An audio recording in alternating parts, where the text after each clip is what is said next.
En educación siempre encontré una pregunta recurrente. ¿Cuál es el director ideal para el siglo XXI en nuestra Argentina? Y siempre se vienen como dos imágenes. Una imagen que es la del Salvador, ese Salvador cinematográfico que atraviesa cualquier problemática y salva a la doncella que está muriendo o al mundo que está por destruirse. Y otra es la del gran dictador, ese hombre sentado en un sillón similar a este y desde ahí pretende controlar la institución. Y la verdad es que frente a estas dos tipologías siempre encontré que las personas quieren uno u otro o en realidad no saben a quién quieren. Entonces me volví a preguntar, ¿cuál es el director ideal en la Argentina del siglo XXI?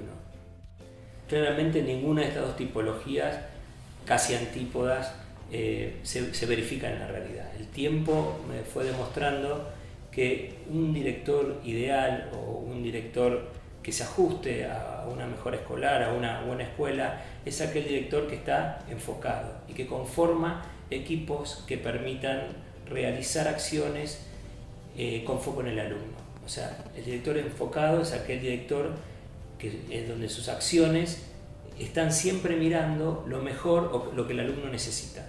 Entonces me parece que habría dos condiciones en este director enfocado. Uno es conformar equipos que busquen la excelencia y que se hagan cargo de los resultados.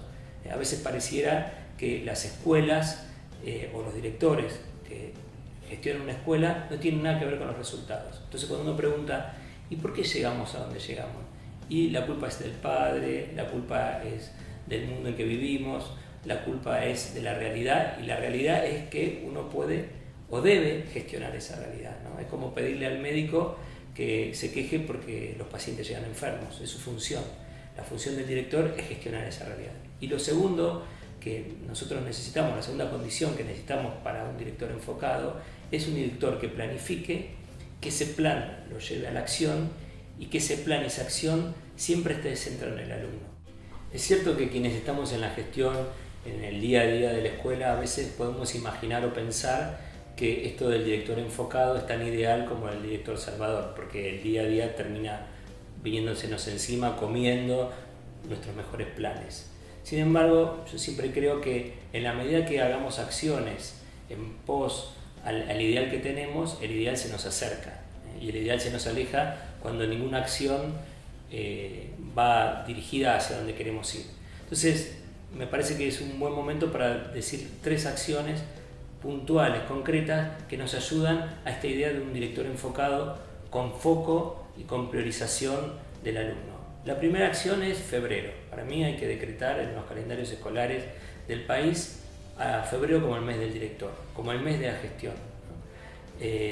Es el mes donde el director planifica, donde el director junta fuerzas, reúne a su equipo, arma la estructura que va a funcionar durante el año. Yo siempre digo que una escuela que se pudo armar en febrero es probable que en diciembre tenga algún logro. Una escuela que no se armó en febrero, estoy convencido que no va a tener ningún logro. El segundo punto son las reuniones. A mí me parece que las reuniones directivas, la reunión directiva con los docentes y con los padres, es el equivalente para los docentes de su propia clase, digamos.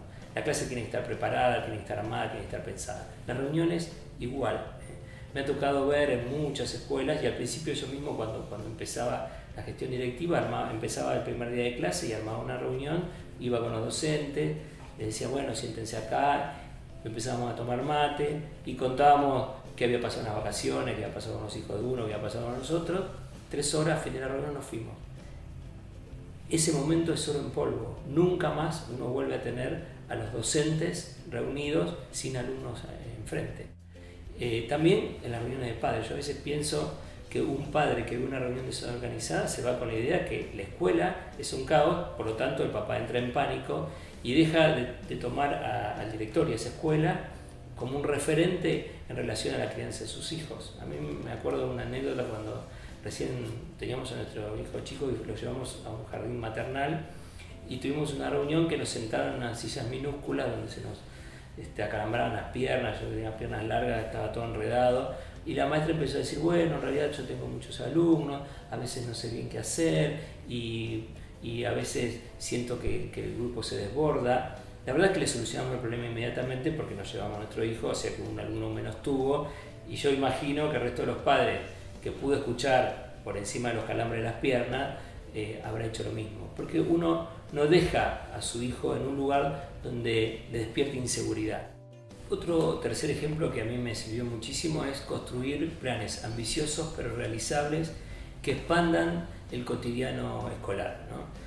Al principio, cuando empecé en la dirección, yo había que hacer el famoso PEI, el Proyecto Educativo Institucional. Ese PEI era un mamotreto inmenso que escribíamos durante horas y horas y horas, muy teórico, y terminaba encerrado en el mejor lugar de la biblioteca escolar, pero encerrado al fin, digamos, y nunca volvíamos sobre eso. Entonces imaginábamos que eso era planificar. Y después descubrimos que, entonces la conclusión es, si eso es planificar, planificar no sirve. Entonces después descubrimos que planificar sirve siempre y cuando siempre estemos pensando en cómo vamos a llevar a cabo ese plan. La planificación tiene que terminar en una acción, ese es el fin de la planificación.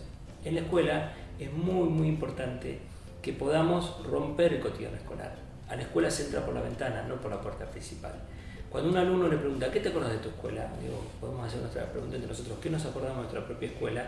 Y nos acordamos lo extraescolar, lo no escolar o lo no escolarizado. No nos acordamos del cotidiano de la escuela, nos acordamos de aquel proyecto en el que actuamos, en el que se rompió el día a día escolar. Eso hay que planificarlo.